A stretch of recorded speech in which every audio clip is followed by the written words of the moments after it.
If you're like me and you love your JK, you know how much fun it is to take out on the weekends, finding new trails and just exploring. You probably also know about the terrible sound the radio makes every time you turn it on.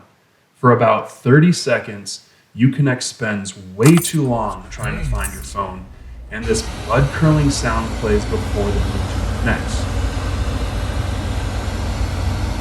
That's why I got this high 10 Stinger radio. I'm not going to dive into the whole installation because they have plenty of good ones already on YouTube and on their website.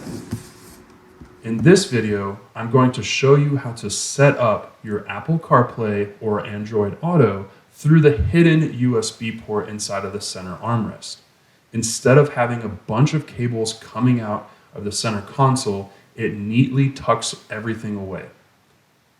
From the box, you get a double USB port replacement for the cigarette lighter. This conversion will require you to buy 3 separate cables that are cheap and easy to find on Amazon. First, the USB male to mini 5-pin converter, then the USB 3-foot extension cable, and since the radio only takes 2 USB inputs and you're rerouting one of them to the armrest, we will now have room to add the HDMI connection, which isn't available with the box.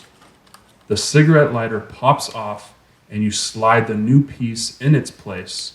Most of the time, you will not be using this and it will be neatly closed shut and protected from the elements.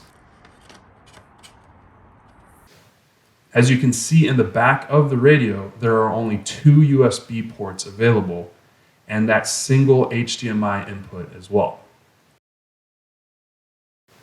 Just like the main installation process, you will be popping off this faceplate. Follow the instructions to detach the connected wires. After you disconnect the 2 wire clusters, you'll see the old Uconnect system. This entire replacement process requires you to have a USB connection already installed in the armrest. We are just going to rewire it and continue the connection all the way up to the dash.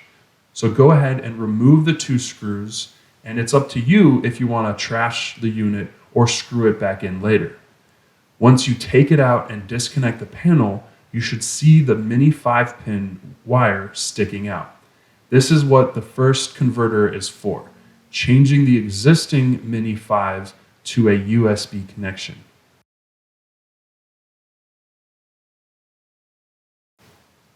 After that, we will be plugging in the USB connection cable and feeding it up through the back. 3 feet is more than enough length for this to work, and you will likely need to tuck away some of the excess in the void. Even if you choose to screw the useless Uconnect box back in, there should be plenty of space left over. The extra length also gives you some flexibility when you're plugging everything in. Plug in the new USB wire, then the cigarette replacement wires, both the USB and the HDMI, and everything else is identical to the original installation.